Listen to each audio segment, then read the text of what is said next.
There is a city that never stops moving, and even its skyline can't stay still. A place where speed reshapes the ground and ambition reshapes the sky. Welcome to New York City.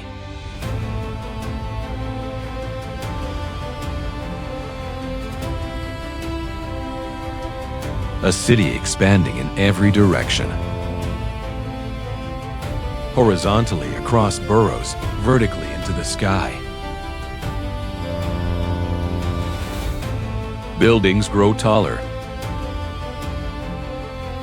The city grows denser. Movement becomes part of daily life.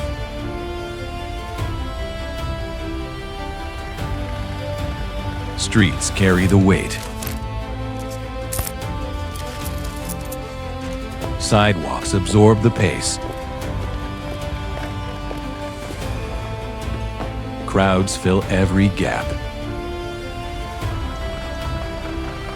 Nothing stands still.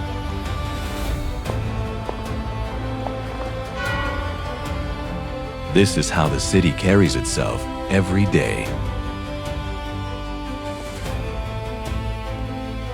Get that loaded before the next haul arrives. This is New York, before the Great Depression.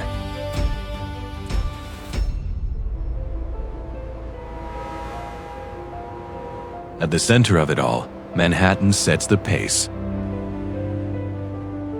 Home to Times Square, Wall Street, and Broadway, stood as the economic and cultural heart of America. Buildings pressed together, forming one of the world's most populated cities. In the Roaring Twenties, New York is built by these hands.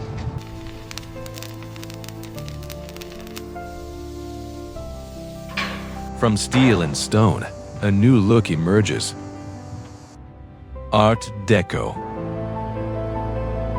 This architectural style began in France and spread to define hundreds of skyscrapers in New York during the 1920s.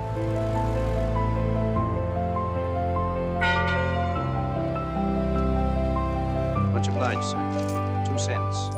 Here you are. Life in Manhattan was rushed, but driven by purpose and ambition. People moved quickly as part of an everyday rhythm.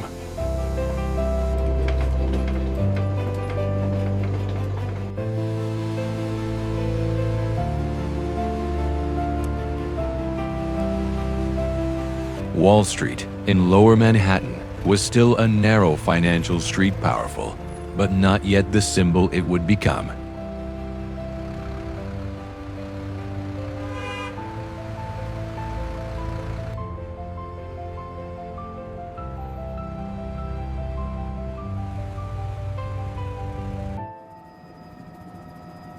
Not every part of New York moved like Manhattan.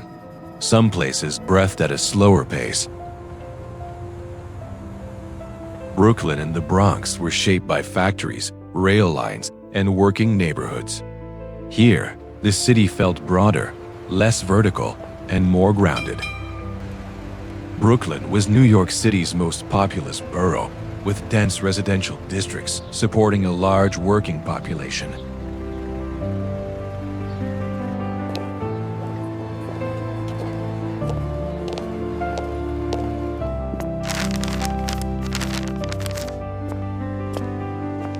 The Bronx became more accessible from Manhattan through rapid transit, fueling new housing construction and steady population growth.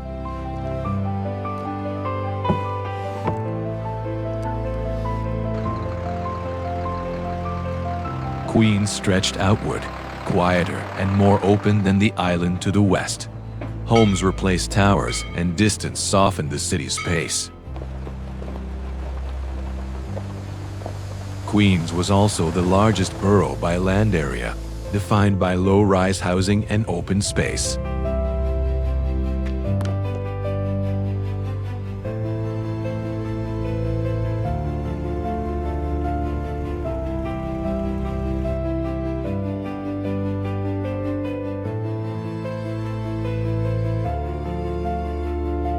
Across the water, Staten Island stood apart, close enough to see the city, far enough to leave it behind. They say the foreman's cracking down on tardiness.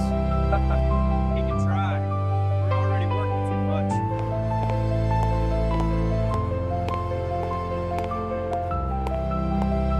much. By the end of the day, the city's structure fades into the background. What remains is how people move through it. This is where daily life begins.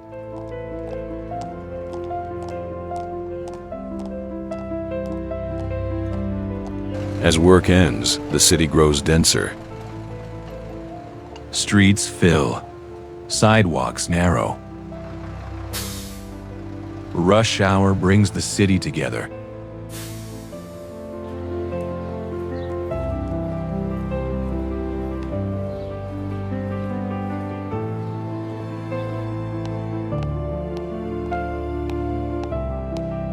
In the evening, the family gathers at home. Dinner is shared after a long day. The radio plays softly in the background. As night falls, the city lights up. Times Square glows brightly, drawing crowds from every direction. People head to theaters, lining up for evening shows. Stage plays and musical performances are among the most popular forms of entertainment in the city.